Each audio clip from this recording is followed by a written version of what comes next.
আপনার জীবনের সবচেয়ে বড় ট্র্যাজেডি মৃত্যু নয়। জীবনের সবচেয়ে বড় ট্র্যাজেডি হল বেঁচে থেকেও নিজের ভেতরের সম্ভাবনাগুলোকে মেরে ফেলা। আপনি কি কখনো নিজেকে আয়নার সামনে দাঁড়িয়ে প্রশ্ন করেছেন, আমি কি সেই মানুষটা হতে পেরেছি যে হবার স্বপ্ন আমি ছোটবেলায় দেখতাম? অধিকাংশ মানুষ ২৫ বছর বয়সে মারা যায়, কিন্তু তাদের কবর দেওয়া হয় ৭৫ বছর বয়সে, কারণ তারা তাদের স্বপ্ন, তাদের জেদ আর তাদের সাহসকে ওই ২৫ বছর বয়সেই বিসর্জন দিয়ে দেয়। আপনি কি সেই দলে? আপনি কি প্রতিদিন শুধু টিকে থাকার জন্য লড়াই করছেন, নাকি রাজত্ব করার জন্য? পরের ২০ মিনিট আপনার জীবনের সবচেয়ে গুরুত্বপূর্ণ সময় হতে চলেছে। আমি আপনাকে কোনো অলীক স্বপ্ন দেখাবো না। আমি আপনাকে আপনার ভেতরের সেই সিংহটার সাথে পরিচয় করিয়ে দেব, যাকে আপনি বছরের পর বছর ধরে খাঁচায় বন্দি করে রেখেছেন। মনে রাখবেন, আজকের এই ২০ মিনিট আপনার আগামী ২০ বছরের ভাগ্য নির্ধারণ করতে পারে। আমরা সবাই আরাম চাই, আমরা চাই সব কিছু সহজ হোক, কিন্তু সত্যিটা শুনবেন, সহজ জীবন আপনাকে দুর্বল করে দেয়। কমফোর্ট জোন হলো এমন একটি সুন্দর জায়গা যেখানে ফুল ফোটে না, যেখানে কোনো ফসল ফলে না। আপনি যখন প্রতি রাতে বলেন কাল থেকে শুরু করব, তখন আপনি আসলে আপনার মৃত্যুকে ত্বরান্বিত করছেন। অলসতা হলো সেই ধীর বিষ যা আপনাকে তিলে তিলে শেষ করে দিচ্ছে। ফেসবুকের রিল স্ক্রল করা, অন্য মানুষের সফলতার ছবি দেখে দীর্ঘশ্বাস ফেলা, এই হলো আপনার বর্তমান দিনলিপি। আপনি কি জানেন, আপনি যখন স্ক্রিন স্ক্রল করছেন, তখন কেউ একজন আপনার স্বপ্নগুলো চুরি করে নিজের করে নিচ্ছে? সাফল্য কোনো লটারি নয়, এটি একটি যুদ্ধ, আর যুদ্ধে সেই জেতে যে তপ্ত রোদে ঘাম ঝরানোর সাহস রাখে।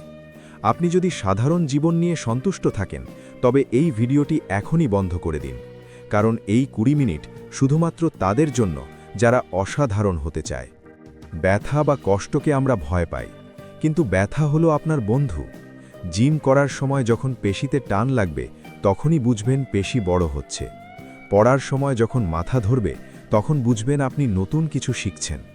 যখন পৃথিবী আপনাকে অবজ্ঞা করবে, তখনই বুঝবেন আপনার বড় কিছু করার সময় এসেছে।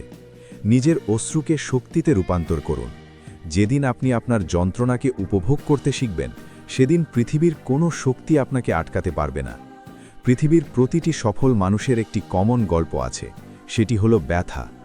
আব্রাহাম লিঙ্কন থেকে শুরু করে ইলন মাস্ক, সবাই চরম যন্ত্রণার মধ্য দিয়ে গেছেন। আপনি কেন আলাদা হতে চান? আপনার কষ্টগুলো আপনাকে বলে দিচ্ছে যে আপনার গন্তব্য অনেক দূরে। নিজের অশ্রুকে শক্তিতে রূপান্তর করুন। যেদিন আপনি আপনার যন্ত্রণাকে উপভোগ করতে শিখবেন, সেদিন পৃথিবীর কোনো শক্তি আপনাকে আটকাতে পারবে না। মোটিভেশন আপনাকে কাজ শুরু করতে সাহায্য করবে, কিন্তু শৃঙ্খলা বা ডিসিপ্লিন আপনাকে লক্ষ্যে পৌঁছে দেবে। মোটিভেশন একটা ঢেউয়ের মতো, আসে আর যায়, কিন্তু ডিসিপ্লিন হলো সমুদ্রের গভীরতা, যা সব সময় স্থির।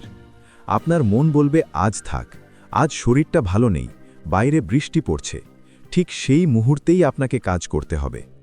আপনি যখন নিজের মনের বিরুদ্ধে গিয়ে কাজ করতে পারবেন, তখনই আপনি নিজের মালিক হতে পারবেন। সফল মানুষরা সেটা করে না যা তাদের করতে ভালো লাগে, তারা সেটা করে যা করা প্রয়োজন। শৃঙ্খলাই হলো সেই সেতু যা আপনার লক্ষ্য আর আপনার সফলতার মধ্যে সংযোগ স্থাপন করে। আজ থেকে নিজের জন্য কঠোর কিছু নিয়ম তৈরি করুন। নিজেকে কথা দিন, মরার আগে পর্যন্ত আপনি হার মানবেন না। সফলতার পথ খুব একালী। যখন আপনি বড় হবার স্বপ্ন দেখবেন, আপনার বন্ধুরা আপনাকে ছেড়ে চলে যাবে, আপনার আত্মীয়রা আপনাকে পাগল বলবে, কিন্তু মনে রাখবেন, সিংহ একাই হাঁটে, ভেড়ারা পালে চলে। এই একালিত্বকে উপভোগ করতে শিখুন। এটি আপনাকে নিজের সাথে কথা বলার সুযোগ করে দেবে। আধুনিক এই পৃথিবীতে ফোকাস হলো সবচেয়ে দামি সম্পদ। আমরা হাজারটা জিনিসের দিকে নজর দেই, কিন্তু কোনো একটা নির্দিষ্ট লক্ষ্যে স্থির থাকতে পারি না। সূর্যের আলো যখন একটি লেন্সের মাধ্যমে এক জায়গায় পড়ে, তখন সেখানে আগুন জ্বলে ওঠে। আপনার শক্তিকেও সেভাবে এক জায়গায় ফোকাস করুন। পৃথিবী আপনাকে হাজারটা প্রলোভন দেখাবে, কিন্তু আপনি থাকবেন অর্জুনের লক্ষ্যের মতো স্থির। এখন সময় এসেছে জেগে ওঠার। আপনি অনেক অজুহাত দিয়েছেন। আপনার কাছে টাকা নেই, সময় দিন। আপনার কাছে মেধা নেই, পরিশ্রম করুন। আপনার পাশে কেউ নেই, একাই লড়ুন। আজ এই মুহূর্তে খাতা আর কলম নিন, লিখুন আপনার লক্ষ্য কী, এবং আজ থেকেই সেই লক্ষ্যের জন্য প্রথম পদক্ষেপ নিন। সেটা ছোট হতে পারে, কিন্তু শুরু করুন। মনে রাখবেন, 1000 মাইলের যাত্রা শুরু হয় একটিমাত্র কদম দিয়ে। আপনার ভেতরের সেই সত্তাকে বলুন, আমি আসছি, আমি আমার প্রাপ্য সম্মান বুঝে নিতে আসছি। ব্যর্থতা আসুক, নিন্দা আসুক, ঝড় আসুক, আপনি থামবেন না। আপনি কি জানেন আপনার সবচেয়ে বড় সুপার পাওয়ার কি? আপনি হার মানতে জানেন না। যে হার মানে না তাকে পৃথিবী কোনোদিন হারাতে পারে না। ভিডিওর শুরুতে আমি আপনাকে বলেছিলাম আপনার শত্রু আপনার আয়নার সামনে দাঁড়িয়ে আছে। এখন আবার সেই আয়নার সামনে গিয়ে দাঁড়ান। দেখুন তো মানুষটা কি বদলেছে। তার চোখে কি আগের সেই ভয় আছে, নাকি এক নতুন সংকল্পের আগুন জ্বলছে? আপনার বাবা মায়ের কথা ভাবুন, তাদের ক্লান্ত শরীর আর প্রত্যাশাময় চোখের কথা ভাবুন। তারা আপনার জন্য অনেক স্যাক্রিফাইস করেছে। এবার আপনার পালা। নিজেকে এমন এক উচ্চতায় নিয়ে যান যেন পৃথিবী আপনাকে দেখে অবাক হয়। এই 20 মিনিট শেষ হতে চলেছে, কিন্তু আপনার জীবন শুরু হতে চলেছে এখন থেকে। যান, লড়াই করুন এবং জয়ী হন। মনে রাখবেন, আপনি শুধু বেঁচে থাকার জন্য জন্মাননি, আপনি ইতিহাস গড়ার জন্য জন্মেছেন। আমি বিশ্বাস করি আপনি পারবেন। পুরো পৃথিবী আপনার সফলতার গল্প শোনার অপেক্ষায় আছে। শুরু করুন এখনই। All the best.